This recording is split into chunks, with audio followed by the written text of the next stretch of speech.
Bonjour, aujourd'hui on se retrouve pour une nouvelle vidéo. Aujourd'hui je vais vous présenter la PlayStation 4. La PlayStation 4 qui a été annoncée le 21 février à New York. En fait, ils n'ont présenté que le DualShock 4, donc c'est-à-dire qu'ils n'ont pas présenté la PlayStation. On ne connaît pas le look encore.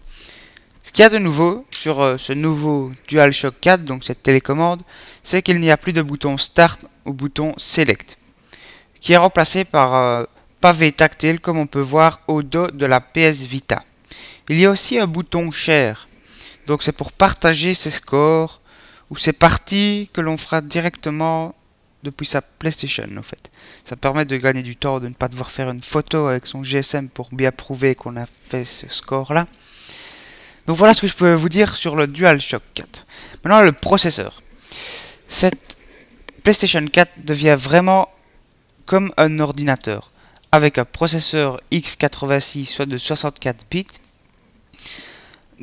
Elle aura comme mémoire vive 8 Go de RAM, un lecteur Blu-ray, un port USB 3.0, un HDMI, le Wi-Fi N et le Bluetooth 2.1. Maintenant la question que l'on se pose c'est est-ce qu'elle sortira comme les nouvelles télé qui sortiront seront en Ultra Full HD, est-ce que la PlayStation 4 sera-t-elle aussi compatible pour l'Ultra Full HD? Donc, une nouveauté pour la PlayStation 4 encore, c'est qu'elle sera connectée avec nos smartphones et nos tablettes, ainsi que la console portable de Sony, la PS Vita. C'est-à-dire que l'on démarrera une partie de la PlayStation depuis la PlayStation 4 et on pourra la terminer soit sur son smartphone, soit sur sa tablette, ou encore, le plus approprié, sur sa PS Vita.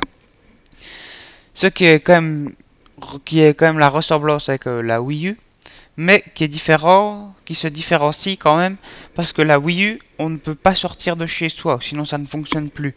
Tandis qu'avec le nouveau système que Sony a développé, et que l'on peut y aller partout avec en fait. C'est d'ailleurs ce qu'a dit le nouveau directeur de Sony, que le salon n'est plus le centre de la PlayStation, mais c'est le joueur qui est le centre. Donc c'est-à-dire qu'on doit pouvoir suivre le joueur partout. La PlayStation 4 est annoncée pour fin d'année 2013 aux États-Unis, donc sera chez nous en Europe, en France et en Belgique pour le premier et le deuxième trimestre de 2014. Donc voilà ce que je pouvais vous dire sur la PlayStation 4. J'espère que cette vidéo vous a plu et pensez à aimer et à vous abonner à ma chaîne. À la prochaine.